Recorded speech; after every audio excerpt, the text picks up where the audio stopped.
Hello guys, it's Danny here, and today I'm going to be giving you guys a lap guide of the brand new Gr3 lap time challenge time trial, which is at Maggiore, and we are on the West End layout, and we are in the Group 3 cars.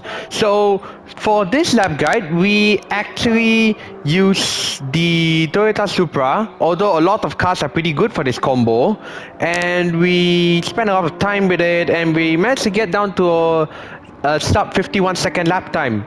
And yeah, it's a very short track, so it's very easy to get the goal time this week, just as long as you learn how to handle some of the tricky corners in this high-powered machinery. So I'm going to take you guys a lap and teach you guys how to maximize your lap time around this track. So for starting the lap, as you can see, I'm going as wide as possible on the last corner. Just want to go wide, so as I cut back onto aiming the car towards the apex, I can just fly it as early as possible on the low revs. That way you're not going to wheel spin. Although actually I was about to wheel spin there, but ideally you want to go a little bit wider and then just let it close a little more and then just fly it on third gear. I went out the fourth gear early to avoid that wheel spin. So I'm just going up the gears slowly over here. So you want to short shift the Supra as usual. So for turn 1, you're pretty much braking just as you're in between the master post and the 50-meter board. Just in between. Just smack in between. Just aim the car towards the apex. Keep half the car on the track, or pretty much half the car on the curb, and half the car on that mini Astro runoff there. Just let it coast a bit. Get on the power early when you're facing the trees there. And then you're braking again just towards the end of the curb.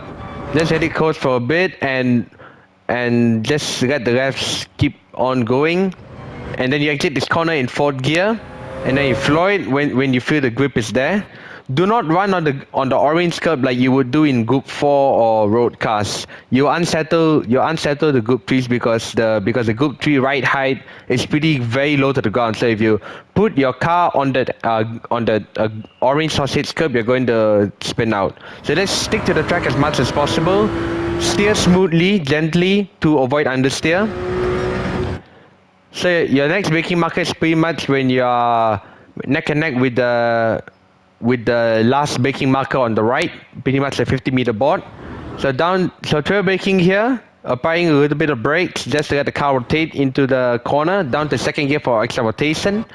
So back up the third, and momentarily on the power again just to carry a bit more speed towards the hairpin. And your next braking point is pretty much the end of the outside curb over here. You're just braking in a straight line firstly, and while you're letting go of the brakes, you're pretty much already turning, aiming towards the apex. Do not place the car on the orange sausage curb again, or else you're going to unsettle the car and lose a lot of acceleration and revs. So just let it coast for a while in second gear, and apply the throttle again when you're almost straighten the car. So half throttle over there, and now full throttle again when you bring the steering almost straighten up. When you almost straighten up the steering, that's when you slowly apply the throttle input, and then you just floor it on the exit when the car is already straight. So I'm just revving it a bit more to build up the acceleration. So last corner, you're pretty much braking just towards the end of the outside curb. Don't brake too late, like just when the Astro starts, or don't brake too early just after the barrier. You want to brake just smack in between, like I don't know.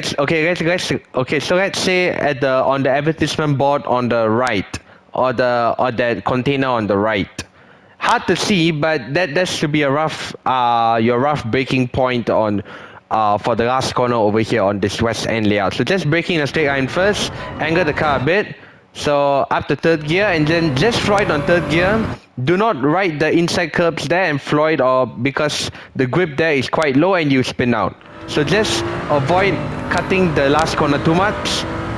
Just skim the curb there, and over here as well, just ram it out a bit and nailing the apex here, and that's pretty much a lap around this track. So yeah, I hope you guys enjoyed this lap guide. So thank you guys so much for watching, and yeah, I'll leave you guys at the end of the video with with a no commentary version of the lap. So thank you guys so much for watching, and hope you guys learn how to get the goal time this week. Take care, guys, and bye bye.